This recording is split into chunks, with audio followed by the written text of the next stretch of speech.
Y ya para finalizar el módulo de nefrología, vamos a hablar de los trastornos metabólicos del equilibrio ácido-base. Y fundamentalmente nos vamos a abocar a hablar de la acidosis metabólica, porque es fundamentalmente la más frecuente, la que tiene más tratamiento, y ya que la alcalosis metabólica, corregida la causa, se suele corregir dicho trastorno metabólico. Los objetivos de esta clase es que ustedes puedan reconocer qué tipo de trastorno metabólico es, determinar si existe coherencia interna de los datos, identificar el trastorno y si ese trastorno es primario y si es simple o es mixto, calcular el anion gap y hacer el tratamiento de este trastorno metabólico, que en este caso va a ser la acidosis metabólica. Los trastornos del equilibrio ácido-base pueden ser trastornos simples o trastornos mixtos. Los trastornos simples pueden ser metabólicos o respiratorios, y a su vez los metabólicos pueden ser o acidosis metabólica o alcalosis metabólica. Los respiratorios,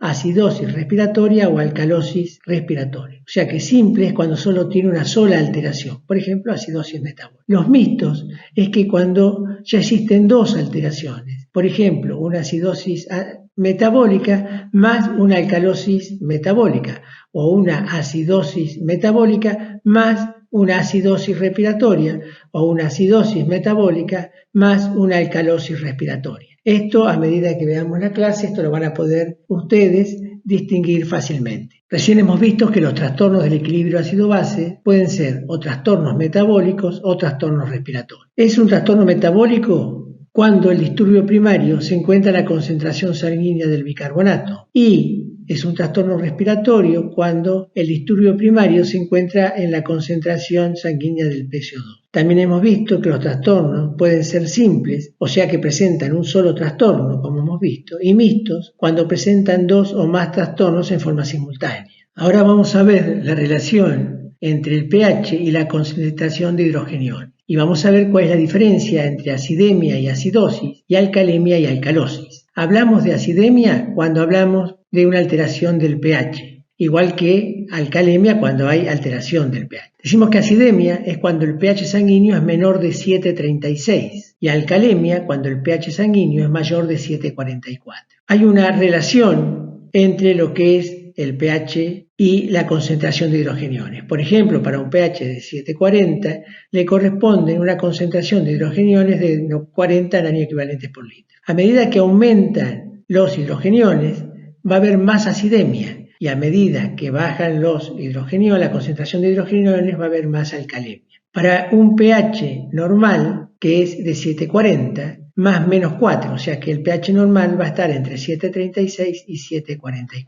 Vamos a hablar de acidemia cuando el pH sanguíneo es menor de 7,36 y de alcalemia cuando el pH sanguíneo es mayor de 7,44. O sea que cuando el sufijo es semia se refiere al pH sanguíneo. Y eso es importante para lo que vamos a seguir viendo. Ahora vamos a incorporar otras dos situaciones, que es la acidosis y la alcalosis. Y vemos que el sufijo osis se refiere al proceso metabólico o respiratorio subyacente y no tiene nada que ver con el pH, ya que puede o no modificar el pH, porque podemos tener una acidosis metabólica, pero sin acidemia, porque hubo un mecanismo de compensación que llevó el pH a lo normal. Dicho de otra forma, podemos encontrarnos frente a una acidosis o alcalosis, metabólica o respiratoria, pero con un pH dentro del rango normal. Esto es importante, ya cuando veamos mecanismos de compensación, porque independiente que haya una acidosis o una alcalosis, el pH siempre tiene que tratar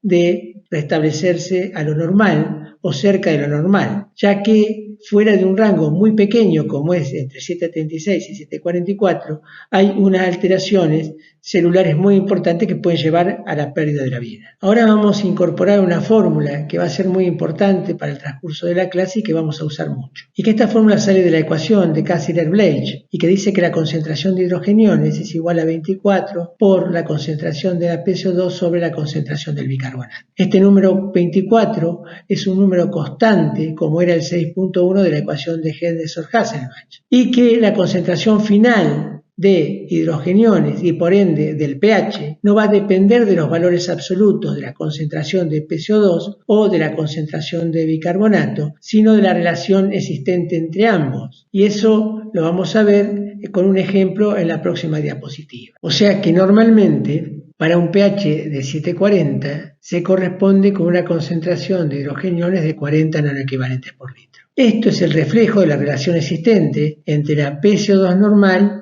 y el bicarbonato normal. O sea, si nosotros tenemos una concentración de PCO2 de 40 y un bicarbonato de 24, que ambos son normales, vamos a ver que nos va a dar 40 nanoequivalentes, que va a ser lo mismo que nos dé un pH de 740. Ya hemos nombrado lo que es el mecanismo de compensación. Ahora vamos a ver qué es eso. Y el mecanismo fisiológico de compensación, ya sea metabólico o respiratorio, consiste en mantener estable la relación PCO2 bicarbonato de tal forma que la concentración de hidrogeniones se mantenga constante. Y vamos a ver, por ejemplo, que la concentración de hidrogeniones o el pH va a ser igual a 24 por la concentración de PCO2 dividida la concentración de bicarbonato. Si la concentración de hidrogeniones y el pH es 740 y hubo una modificación, bajó la PCO2, para que se siga manteniendo en 740 va a tener que bajar el bicarbonato. Por ejemplo, yo tengo un paciente que tiene una PCO2 que de 40 le baja a 20, para compensar y que siga siendo 740 o 40 la concentración de hidrogeniones, el bicarbonato va a tener que bajar de 24 a 12 y me va a seguir dando esta fórmula o 740 o 40 nanoequivalentes por litro. O sea que la compensación se hace ya sea cuando disminuye uno, tratar de disminuir el otro, y cuando aumenta uno, tratar de aumentar el otro, para mantener estable el pH. Bueno, ahora vamos a abocarnos a lo que es la acidosis metabólica. El aumento de hidrogeniones o la baja del bicarbonato puede producirse por dos cosas. Una, que sea por producción mayor o aumentada de ácidos, como ocurre en la cetoacidosis diabética o la acidosis láctica, o que haya una disminución de la excreción de ácidos, como ocurre en la insuficiencia renal crónica y en la insuficiencia renal aguda. Si nosotros vemos que solo se modifica el bicarbonato, pero no se modifica la PCO2, lo que va a ocurrir es que no haya compensación, entonces va a terminar produciéndose una acidemia o una acidosis metabólica, ya que bajó el bicarbonato a 16 y no se modificó porque no hubo mecanismo de compensación la concentración de PCO2. Bueno, ahora vamos a hablar del mecanismo de compensación y vamos a ver más ejemplos para que se termine de entender bien ese tema. ¿Cómo funciona este mecanismo de compensación? Acá vemos que un paciente que tiene una concentración de hidrogeniones de 40 o un pH de 740 y que le baja el bicarbonato a 12, va a compensar bajando la PCO2 a 20. ¿Y cómo va a ser ese mecanismo de compensación? Ese mecanismo de este paciente que tiene un bicarbonato bajo va a tener que compensar hiperventilando. Al hiperventilar, o al aumentar la frecuencia respiratoria, va a bajar la PCO2 a 20. Entonces me va a seguir dando el pH en 740 o en 40 el equivalente a la concentración de hidrógeno. O sea, que un paciente que tiene acidosis, para poder mantener la concentración de hidrogeniones o el pH normal, tiene que modificar por compensación en la PCO2. Lo mismo ocurre en la alcalosis metabólica. O sea, que un paciente que disminuye el bicarbonato, le va a disminuir el pH, va a compensar por sus mecanismos disminuyendo la PCO2 y normalizando el pH. O sea que el término acidosis no implica necesariamente la presencia de pH bajo, ya que la compensación respiratoria tratará de mantener siempre el pH cercano a lo normal. Entonces yo puedo tener una acidosis metabólica con un pH bajo, pero no acidemia, porque por la disminución de la PCO2 me normalizó el pH. Ya para este tema, que ya es complejo, vamos a incorporar otro tema, que es la coherencia interna. ¿Y cómo se determina? O sea, ¿cómo podemos saber en un paciente con una acidosis metabólica si la PCO2 es la esperada para ese nivel de bicarbonato dosado? Y se usa una fórmula que es la PCO2 esperada va a ser igual a 1.5 por bicarbonato más 8 menos 2. Multiplicar 1.5 por el bicarbonato es lo mismo que al bicarbonato sumarle el 50%. O sea, yo tengo un bicarbonato de 24 por 1.5 va a ser lo mismo que decir 24 más 12. Y esto nos va a servir para el próximo paso que sigue. Y bueno, ya se habrán preguntado cuál es la utilidad de esta fórmula. ¿Para qué nos sirve esta fórmula que vimos recién? Y esta fórmula nos va a permitir saber si estamos frente a un trastorno simple o a un trastorno mixto. Si estamos frente a un trastorno simple, una acidosis metabólica pura o simple, como vimos cuando hablamos de trastornos del estado ácido-base que podían ser simples o mixtos. Y vamos a saber si estamos frente a un trastorno simple como una acidosis metabólica o un trastorno mixto como una acidosis metabólica más una acidosis o alcalosis respiratoria. Y eso lo vamos a saber con esa fórmula de coherencia interna. Bueno, ahora vamos a ver un ejemplo. Por ejemplo, ¿cuál sería la PCO2 esperada para un paciente que tiene un bicarbonato de 16? Y para un paciente que tiene un bicarbonato de 16, la PCO2 esperada, acuérdense la fórmula era 1.5 por el bicarbonato más 8 más menos 2. Entonces sería 16 por 1.5, que sería 16 más 8 más menos 2. Y esto nos daría 32, que sería entre 31 y 34 milímetros de mercurio. O sea que nosotros, para un paciente que tiene un bicarbonato de 16, para compensar, tendríamos que esperar que este paciente tenga una PCO2 entre 31 y 34 milímetros de mercurio. O sea que este paciente que bajó el bicarbonato, bajó con una forma esperada para que sea un trastorno simple, la PCO2 de 40 a 31. O sea que la utilidad de esta fórmula nos va a permitir para saber si estamos ante un trastorno simple o un trastorno mixto,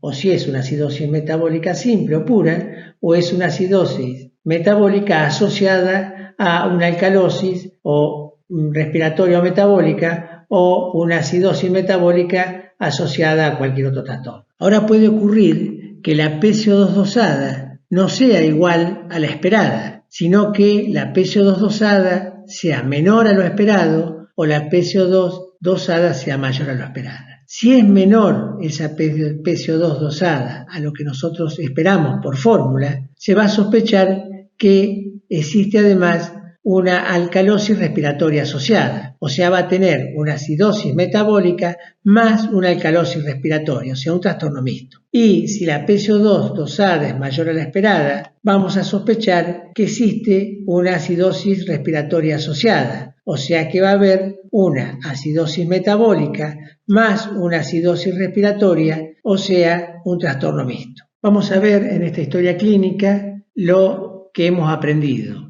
Y se trata de un paciente de 27 años que consulta por fiebre y diarrea, tiene un antecedente de diabetes tipo 1 y de insuficiencia renal crónica, y el examen físico tenía hipotensión ortostática y taquipnea. Se hacen unos análisis de sangre, una gasometría, un estado ácido-base, y lo que se ve es que esta gasometría está realizada al 0,21, o sea, 21%, que es respirando aire ambiente. El paciente tiene un hematocrito de 52, unos glóbulos blancos de 6.300, un pH de 7,29, una PO2 de 99, una PCO2 de 37, un bicarbonato de 14 y un sodio de 140 y un cloro de 104. Entonces lo primero nos vamos a preguntar es si este paciente tiene acidemia o alcalemia. Para eso lo que vamos a ver es cómo está el pH. Y si el pH está bajo, vamos a decir que este paciente lo que tiene es una acidemia. La segunda pregunta es si este paciente tiene acidosis o alcalosis. Para eso vamos a ver el bicarbonato. Y el bicarbonato vemos que está bajo. Y si el bicarbonato está bajo, lo que tiene es una acidosis metabólica. La tercera pregunta es si esto está compensada, esta acidosis, o no está compensada. Si estuviese compensada, el pH sería 740 o cercano a 740. En este caso, el pH está bajo, entonces esta acidosis metabólica no está compensada. Se trata de un trastorno simple o mixto. Para eso tenemos que ver la PCO2 y calcular la dosada y calcular la PCO2 esperada. Si la PCO2 dosada fuese igual a la esperada, diríamos que es un trastorno simple. Si la PCO2 dosada es mayor a la esperada, diríamos que tiene una acidosis metabólica más una acidosis respiratoria. Si la PCO2 dosada fuese menor que la esperada, diríamos que tiene una acidosis metabólica más una alcalosis respiratoria. Vamos a ver qué es lo que nos da a nosotros aquí. Para ver la PCO2 esperada, se multiplicaba el bicarbonato por 1.5, que era lo mismo que sumarle la mitad, y se le sumaba 8. Esto nos va a dar 29, o sea que la PCO2 dosada es mayor que la esperada. La PCO2 dosada es mayor que la esperada. Cuando la PCO2 dosada es mayor que la esperada, vamos a decir que es un trastorno mixto que tiene una acidosis metabólica más una acidosis respiratoria. Vamos a ver otro caso clínico, que se trata de un paciente de 60 años de edad que consulta por fiebre, tos y expectoración. Era un paciente con antecedente de insuficiencia renal crónica en programa de diálisis trisemanal y que al examen físico presentaba un cuadro clínico de neumonía en base derecha y taquipnea. Se le hace laboratorio más una gasometría con una FiO2 de 0,35, lo que quiere decir que estaba respirando aire al 35%, o sea que tenía una máscara con administración de oxígeno. Tiene un hematocrito de 52%, 16.300 blancos, un pH de 7,40, una PO2 de 99, una PCO2 de 27 y un bicarbonato de 16. Lo primero que nos vamos a preguntar es si este paciente tiene acidemia o alcalemia. Para eso vamos a ver cómo está el pH. Y si el pH está normal, vamos a decir que este paciente no tiene ni acidemia ni alcalemia, tiene un pH normal. La segunda pregunta es si este paciente tiene acidosis o alcalosis. Para eso vamos a buscar el bicarbonato. Vamos a ver que el bicarbonato está bajo, entonces vamos a decir que el paciente tiene una acidosis y como el trastorno primario es el bicarbonato, vamos a decir que tiene una acidosis metabólica. La tercera pregunta es si el paciente la acidosis está compensada o no. Y si el pH es normal, si esa acidosis está compensada. Cuarta pregunta es si es un trastorno simple o mixto. Para eso dijimos que teníamos que ver cómo era la PCO2 dosada y cómo era la PCO2 esperada. La PCO2 esperada es igual al bicarbonato más el 50%, que es igual que multiplicar por 1.5, que es 8, más 8, y esto nos daba 32. O sea que la PCO2 dosada es menor que la esperada. Cuando es menor que la esperada, quiere decir que está asociada a una alcalosis respiratoria. O sea que este paciente tiene un trastorno mixto y que tiene una acidosis metabólica más una alcalosis respiratoria. En el organismo tenemos un catión, que es el sodio, y una serie de aniones, donde el principal es el cloro y el bicarbonato. Y después hay unos aniones restantes, a los que se les llama anion gap, formados por proteínas, fosfatos, sulfatos y otros ácidos orgánicos que en total son entre 8 a 12 milequivalentes por litro. Cuando uno ve los cationes y le resta el anión del cloro, el bicarbonato, quedan 8 a 12 milequivalentes, corresponden a estos no medibles y que es a esto lo que se llama el anion gap. Y para terminar de clarificar, el término anion gap es el que se refiere a aquellos aniones diferentes a los habituales, medibles en el ionograma sérico, como es el bicarbonato y el cloro, y que se requieren para balancear la carga positiva del sodio. Y el anion gap se saca restando al valor del sodio la suma de bicarbonato más cloro. Lo normal es que dé entre 8 y 12 milequivalentes por litro, o lo que sería el anion gap igual a 8 a 12. Aquí vamos a ver los valores normales expresados para ver cómo es el anion gap. Si al valor del sodio normal, que es 140, le restamos el de bicarbonato más cloro, nos va a dar 10, que sería entre 8 y 12 lo normal. O sea que con valores normales, un anion gap normal. Vimos lo que era el anion gap, vimos cómo se saca, vimos cuál es su valor normal. Ahora lo que nos vamos a ver es para qué sirve obtener este valor. El anion gap nos va a servir para diagnosticar enfermedades. Por ejemplo, vemos acá un grupo que cursa con anion gap alto, como son la cetoacidosis, la acidosis láctica, la insuficiencia renal o las intoxicaciones. Dentro de la cetoacidosis, la más importante es la cetoacidosis diabética y también están por inanición o el alcoholismo. Y dentro de la acidosis láctica tenemos por anemia severa, hemorragia o hipotensión, que es el tipo A, que son las más frecuentes que vemos en la sepsis, por ejemplo, y la tipo B, que es por ingestión de etanol o metanol. También habíamos comentado la insuficiencia renal y las intoxicaciones. Dentro de las que cursan con anion gap normal tenemos las no renales, que la más importante es la diarrea, y las renales, donde las importantes son la insuficiencia renal y la acidosis tubular renal proximal y distal. También están las que son por deficiencia de mineralocorticoides, como la enfermedad de Addison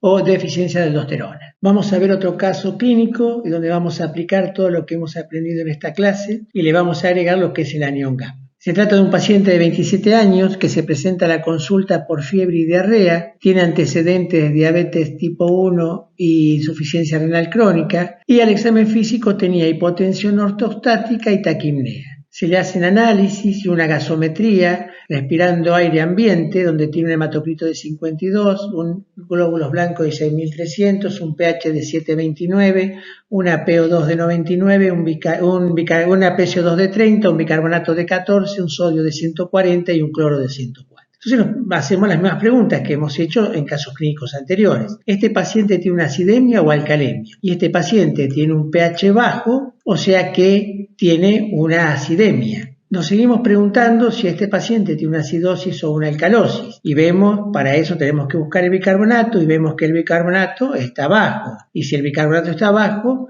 este paciente lo que tiene es una acidosis. ¿Es una acidosis compensada o no? Y tenemos que ver el pH. Y el pH está bajo. Entonces quiere decir que si no pudo llevar el pH a lo normal, la acidosis no está compensada. Después tenemos que ver si es un trastorno simple o mixto. Para eso teníamos que ver lo que era la PCO2 dosada respecto a la esperada. La PCO2 esperada lo sacábamos multiplicando el bicarbonato por 1,5, que era lo mismo que sumarle la mitad, más 8, y nos daba 29. O sea que vemos que este paciente tiene una PCO2 esperada igual a la PCO2 dosada, o sea que esto es un trastorno simple, ya que tenemos una acidosis que no está compensada y que se trata de una acidosis simple. Ahora vamos a hablar del anión GAP. Para hablar del anión GAP, lo primero que vamos a hacer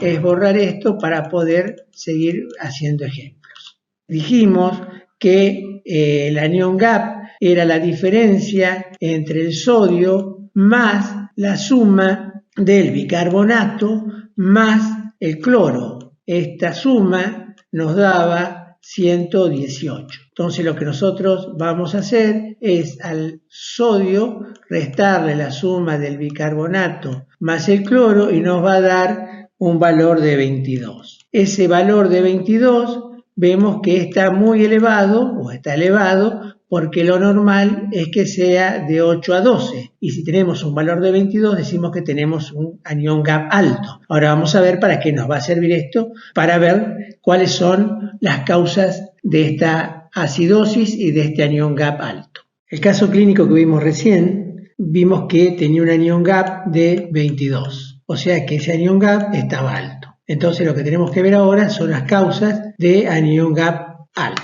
Dentro de esos teníamos la cetoacidosis, este era un paciente diabético, vemos la acidosis láctica, este era un paciente con hipotensión y también tenía insuficiencia renal. Para esto nos va a servir el anión GAP o la brecha aniónica para ver cuáles pueden ser las causas con un anión GAP elevado. Vamos a ver otro caso clínico. Sería bueno, por ejemplo, que ustedes en este momento pudiesen detener la clase y poder resolver esto ustedes y después comparar con lo que yo he desarrollado. Se trata de un paciente de sexo masculino de 54 años de edad que ingresa a la guardia por disnea precordial. Se obtiene un laboratorio con hematocrito y leucocitos normales y unos gases arteriales respirando aire ambiente con un pH de 7,38, una PO2 de 84, una PCO2 de 30 y un bicarbonato de 18. Entonces nosotros nos tenemos que preguntar, ¿este paciente tiene acidemia o alcalemia? Para eso tenemos que ver cómo está el pH. Y tiene un pH normal. Entonces este paciente que tiene un pH normal no tiene ni acidemia ni alcalemia. La segunda pregunta es si tiene acidosis o alcalosis. Para eso vamos a buscar el bicarbonato. Y si el bicarbonato está bajo, vamos a decir que el paciente tiene una acidosis. Y como el trastorno primario es el bicarbonato, que esa acidosis es una acidosis metabólica.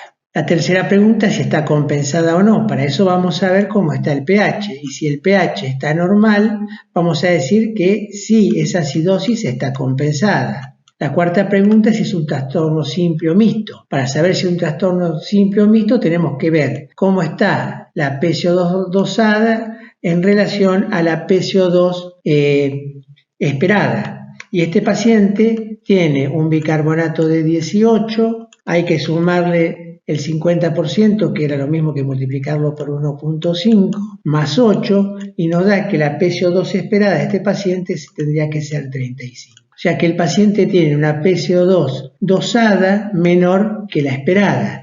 Y si tiene una PCO2 dosada menor que la esperada, vamos a decir que es un trastorno mixto, porque este paciente, aparte de tener una acidosis metabólica, tiene asociada una alcalosis respiratoria. Antes de comenzar tratamiento, vamos a ver el último caso clínico, que se trata de una paciente de 35 años de edad que es internada por presentar miopatía severa que le impide caminar. Esta paciente tenía un pH de 6,96, una PCO2 de 50, una PO2 de 96, un bicarbonato de 13.1, un sodio de 139, un potasio de 1.5 y un cloro de 115. Como siempre, vamos a ver si esto se trata de una acidemia o alcalemia.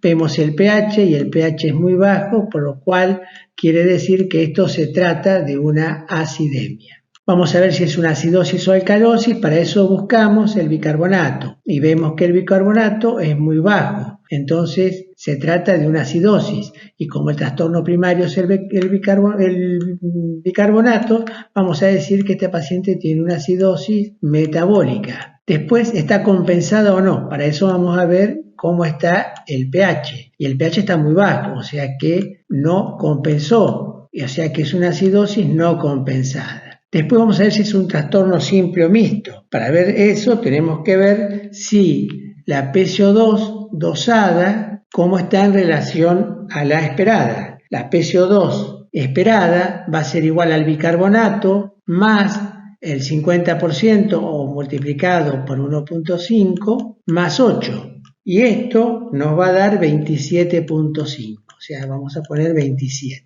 O sea que la PCO2 dosada es mucho mayor que la esperada, lo cual quiere decir que esto es un trastorno mixto. Y si es la PCO2 dosada es mayor que la esperada, tiene asociado una acidosis respiratoria. O sea que el paciente tiene una acidosis metabólica más una acidosis respiratoria. Ahora vamos a contestar lo último, cómo está el anión GAP. El anión GAP era igual a la diferencia que había entre el sodio y la suma del bicarbonato más el cloro, que es 115. Y esto me daba 128, 139. O sea, 139 menos 128 me daba 11. O sea que el anión GAP es 11, o sea que es un anión GAP normal. Vamos a ver cuáles son las patologías que cursan con anión GAP normal y quiero que recuerden que el paciente tiene una hipocalemia severa. Esta paciente tenía un anión GAP o un anión restante normal y ahora lo que vamos a ver es cuáles son las patologías que cursan con un anión GAP normal. Y podrían ser no renales, como es la diarrea, la ingestión de ácido, la fístula pancreática, o renales, como la insuficiencia renal, la acidosis tubular renal proximal o la deficiencia de mineralocorticoides. La paciente tenía una miopatía severa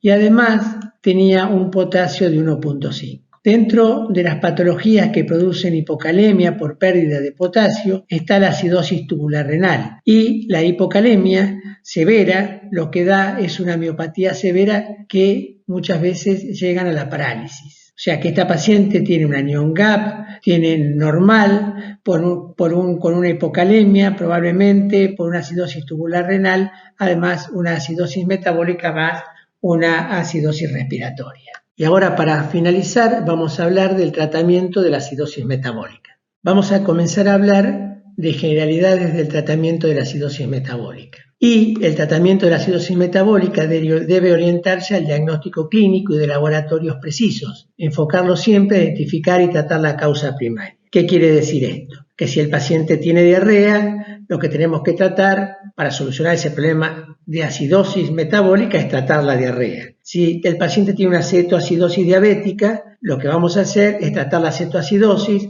con hidratación importante, con insulina, pero nunca le vamos a dar, a menos que sean valores muy extremos, bicarbonato. La sepsis. Si el paciente tiene una acidosis metabólica por sepsis, lo que vamos a hacer es tratar su infección con antibióticos. Segundo, no se recomienda el uso generalizado de bicarbonato de sodio como tratamiento de la acidosis metabólica. Se trata la base, se trata la causa básica y se da hidratación, y a menos que tengan valores que ya vamos a hablar de ellos. Y tercero, para el tratamiento de la acidosis láctica, como comentábamos recién, no se recomienda el uso de bicarbonato, y el manejo se debe dirigir a la identificación oportuna y tratamiento de la enfermedad que lo condicionó. Por ejemplo, si el paciente tiene una sepsis, vamos a tratar la sepsis. Si la acidosis láctica es por intoxicación, trataremos la intoxicación. Si es por inanición, trataremos este problema, pero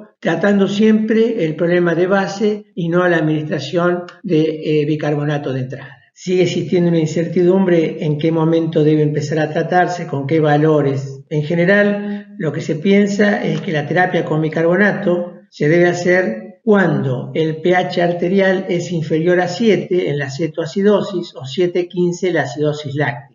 Resumiendo, la reposición de bicarbonato externo no es necesaria si la acidosis no es severa, o sea, si tiene un pH mayor de 7,20, si el paciente es asintomático y si la patología subyacente se puede controlar, como comentábamos recién, la diarrea, la cetoacidosis diabética, las infecciones. Cuando uno va a administrar bicarbonato, lo que tiene que ver cuál es el déficit para administrar. Y este déficit de bicarbonato se saca viendo el espacio donde se distribuye el bicarbonato por el déficit de bicarbonato por litro. Por ejemplo, el bicarbonato se distribuye en el agua corporal es el 60%. O sea que sería 60 por, y nunca se lleva un bicarbonato a valor normal. Si yo tengo un paciente con bicarbonato de 6, lo voy a llevar a 12. Si yo tengo un bicarbonato de 8, lo voy a llevar a 14. Lo que quiere decir es que con estos pequeños aumentos uno